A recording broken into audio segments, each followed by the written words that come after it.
menumpas penyakit hati Said Mujtaba Musawalari.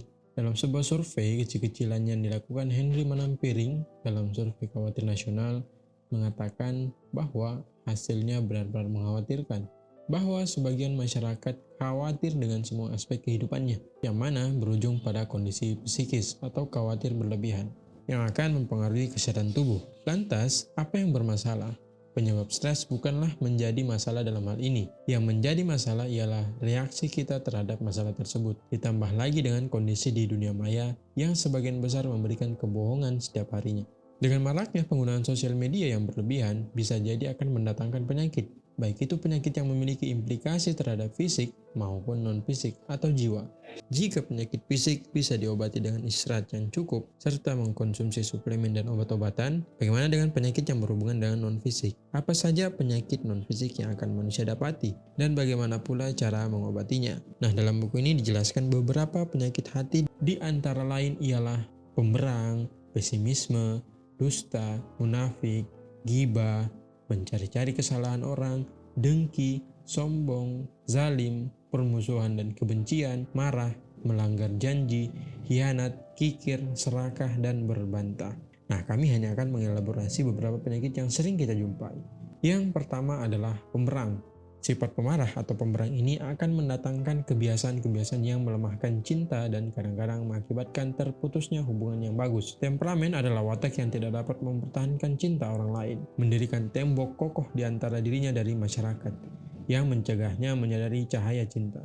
Oleh karena itu, watak pemberang merusak basis kebahagiaan dan menjatuhkan karakter manusia. Pendidikan akhlak menjadi penting karena faktor terpenting dalam kemajuan Islam adalah akhlak yang sempurna dari Nabi Muhammad SAW. Sehingga dipertegas pula dalam sebuah firman, Allah yang Maha Kuasa, dan sekiranya engkau berlaku kasar, maka mereka pasti sudah bertebaran darimu dengan keras hati. Quran Surah 3 ayat 259. Dan yang kedua adalah pesimisme. Nah, pesimisme adalah paham yang menganggap bahwa segala sesuatu hanya bersifat buruk atau jahat, atau dapat dikatakan hilangnya harapan, atau putus asa. Sudah tentu lawan dari pesimisme ialah optimisme. Islam memerintahkan para pengikutnya agar saling percaya dan menganggap baik maksud orang lain. Karena itu, tidak diperbolehkan seseorang menilai tindakan seseorang muslim sebagai buruk tanpa bukti yang pantas atas penilaian itu. Yang ketiga adalah dusta. Ada banyak keuntungan dari kejujuran, sebagaimana juga kerugian dari kebohongan. Kejujuran adalah salah satu perangai yang paling indah, sedang dusta adalah yang terburuk. Apabila lidah seorang diracuni kebohongan dan kebusukannya tampil padanya, maka efeknya seperti efek angin musim gugur pada daun pohon. Dusta menghapus cahaya kehidupan dan menyalakan api pengkhianatan dalam diri manusia. Dusta juga masuk dalam salah satu penyakit lisan yang dijelaskan oleh Faid Kasyani dalam buku Mengobati Penyakit Lisan.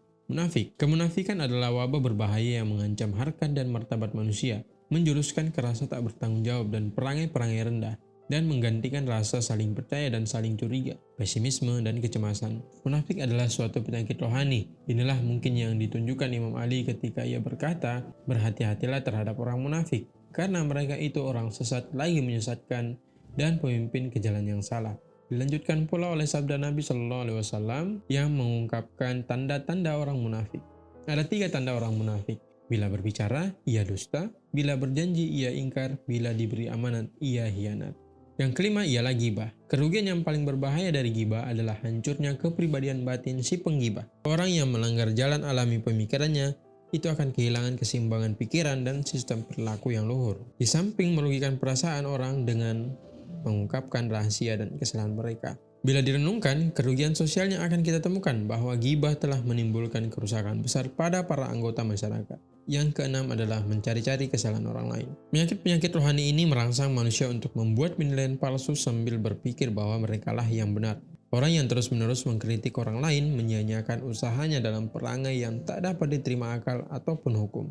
Ia terlalu mementingkan melihat kesalahan sahabatnya untuk menghina dan merendahkannya, sambil mengabaikan kenyataan bahwa dengan berbuat demikian, berarti ia merenggut dirinya sendiri. Dengan demikian, mengeluarkan dirinya dari petunjuk dan kebenaran. Yang ketujuh, dengki, sombong, dan zalim. Orang-orang yang memiliki sifat dengki dalam hatinya akan menghancurkan dirinya sendiri dengan merasa sedih atas apa yang tak dapat dicapainya, tetapi dicapai orang lain. Dengan perasaan dengki setiap hari, yang menjangkit akan membawa kepada keterpurukan diri. Sombong adalah perilaku yang menganggap dirinya superior dibandingkan yang lain, serta dibarengi dengan merendahkan orang lain.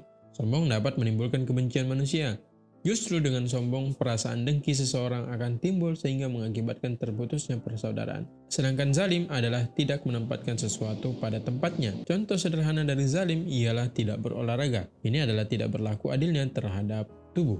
Yang kedelapan adalah melanggar janji dan hianat. Salah satu kewajiban manusia dalam kehidupan ini ialah memenuhi janjinya. Menurut wataknya, manusia merasa resah karena pelanggaran janjinya dan merasa puas dan senang bila memenuhinya. Orang yang menyeleweng dari jalan yang benar dengan melanggar janjinya menanam benih penolakan dan penyesalan di hati orang lain, dan pada akhirnya tindakannya membawa malu terhadap dirinya sendiri. Sedangkan hianat, orang hianat hidup dalam ketakutan yang tak berkesudahan. Mereka takut, cemas, goyah, dan biasanya pesimis.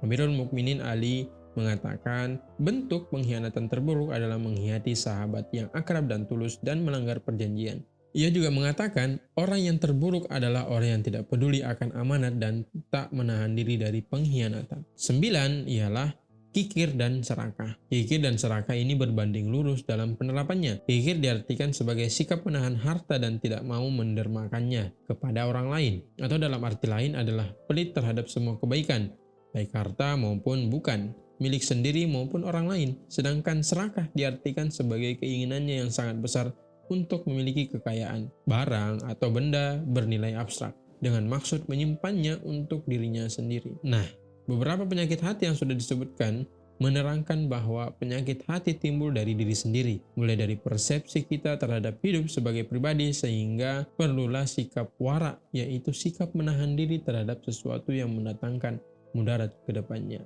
Ada pertanyaan?